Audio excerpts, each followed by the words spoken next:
Time या फिर समय जो इस ब्रह्मांड की उत्पत्ति के बाद से ही निरंतर आगे की ओर बढ़ रही है। इसका 3 पहलू है, अतीत यानी जो समय बीत चुकी है, वर्तमान यानी जो समय अभी चल रहा है, और भविष्य यानी जो समय अभी आने वाली है। इन 3 स्थितियों में से हम सिर्फ वर्तमान काल या प्रेजेंट टाइम को ही महसूस और ऑब्जर्व कर सकते हैं। हम ना ही भविष्य को देख सकते हैं और न ही अतीत में घट चुकी किसी घटना को बदल सकते हैं।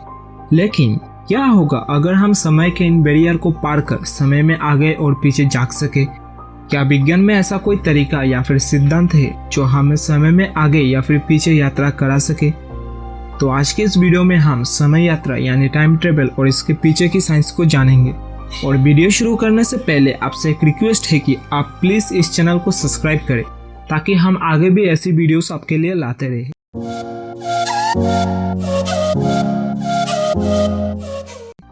टाइम ट्रेवल कई दशकों से ही साइंस फिक्शन मूवीज और कहानियों की दुनिया में एक बहुत ही ज्यादा चर्चित टॉपिक रहा है। ऐसे सैकड़ों मूवीज और कॉमिक्स है जिसमें टाइम ट्रेवल को दर्शाया गया है, लेकिन हम में से शायद ज्यादातर लोगों को ये लगता होगा कि टाइम ट्रेवल एक काल्पनिक सोच है जिसका वास्तव से कोई संबंध नहीं है। लेकिन फिजिक्स में कुछ थ्योरीज और मॉडल्स ऐसे हैं जो टाइम ट्रेवल को कुछ हद तक संभव बताते हैं। ऐसे कई थ्योरीज है जो समय में आगे ट्रेवल करने को अलाउ करते हैं और इसको एक्सपेरिमेंट में प्रूफ भी किया गया है। जबकि समय में पीछे यात्रा करना अब तक अनसर्टेन यानी अनिश्चित है। इसमें काफी सारे टाइम पैराडॉक्स क्रिएट होते हैं जिससे समय में पीछे जाने का कॉन्सेप्ट अभी भी बेबुनियाद है।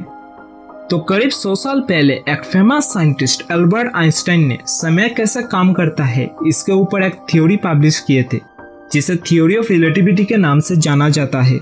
इस थ्योरी के मुताबिक कोई बहुत ही तेज रफ्तार से चलने वाली ऑब्जेक्ट के लिए टाइम धीमा हो जाता है, यानी कोई ऑब्जेक्ट जितना तेजी से ट्रेवल करेगा समय उसके लिए उतना ही धीमे चलेगा।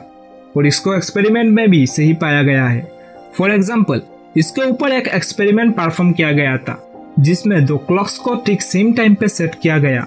एक को धरती पर और दूसरे को एक सैटेलाइट पे रखा गया जो बहुत ही ज्यादा रफ्तार से धरती का चक्कर काट रहा था।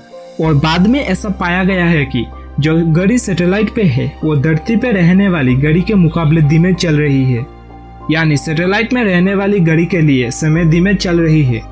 यानी कोई ऑब्जेक्ट जितना तेजी से मूव करेगा समय उसके लिए उतने ही धीमे चलेगा। दूसरे शब्दों में वो ऑब्जेक्ट अपने इमीडिएट फ्यूचर में कुछ हद तक ट्रेवल कर सकता है, लेकिन प्रैक्टिकल में हम अभी भी टाइम ट्रेवल नहीं कर सकते क्योंकि हम मैक्रोस्कोपिक ऑब्जेक्ट है। हमारा लार्ज साइज और मास से और करंट टेक्नोलॉजी के दम पे हम लाइट के आधी रफ्तार से भी ट्रेवल नहीं कर सकते और इसलिए हम सभी के लिए समय सेम रहता है। आइंस्टाइन ने अपने जनरल थ्योरी ऑफ रिलेटिविटी में यह भी दर्शाए थे कि कोई बहुत ही ज्यादा मैसिव ऑब्जेक्ट जिसका ग्रेविटी बहुत ही ज्यादा स्ट्रांग हो, जैसे कि कोई बहुत बड़ा स्टार या फिर ब्लैक होल के आसपास समय का रफ्तार धीमा हो जाता है। यानी अगर हम किसी तरह कोई एक मैसिव ब्लैक होल के आसपास कोई एक ऑर्बिट में कुछ टाइम स्पेंड कर सके तो वहाँ हमारे लिए समय का रफ्तार धीमा होगा। इसलिए वहाँ स्पेंड किए गए कुछ ही वक्त धरती में कई सालों के बराबर होगा। यानी अगर हम ब्लैक होल के नजदीक कुछ घंटे स्पेंड कर वापस धरती पे आ गए तो हम देखेंगे कि धरती पर कई साल बीत चुके हैं, जबकि हमारे हिसाब से कुछ घंटे ही बीते हैं और हमको ऐसा लगेगा कि हम अपने फ्यूचर में आ चुके हैं।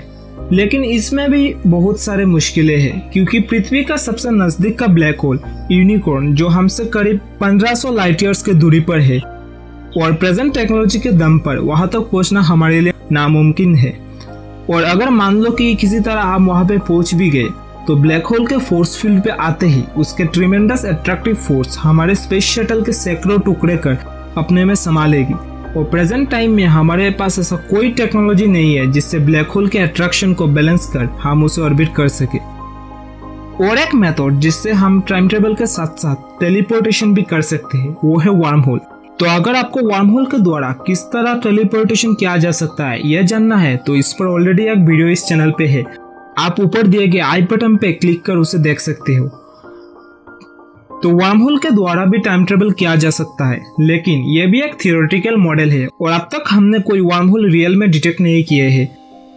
और अगर हमें कोई मिल भी जाए तब भी हम उससे ट्रेवल नहीं कर सकेंगे क्योंकि उसके लिए हमें एक्सोटिक मैटर चाहिए होगा जिसे भी अब तक डिस्कवर नहीं किया गया है। तो हमने देखा कि टाइम ट्रेवल का एक सॉलिड और स्ट्रॉन्ग थियोरेटिकल सपोर्ट है लेकिन प्रेजेंट टाइम में हमारे पास इतना एडवांस टेक्नोलॉजी नहीं है कि हम इसको परफॉर्म कर सकें। तो फ्यूचर में हमारे प्रोग्रेस के साथ साथ शायद हम ऐसा टेक्नोलॉजी भी डेवलप कर ले जिससे टाइम ट्रेवल भी संभव हो सके। और अगर ऐसा होता है तो ये ह्यूमन सिविलाइजेशन का सबसे बड़ा और महानतम आविष्कार माना जाएगा। तो अगर आपको ऐसे वीडियोस पसंद है तो प्लीज़ इस चैनल को सब्सक्राइब करें और इस वीडियो को लाइक एंड शेयर कीजिए।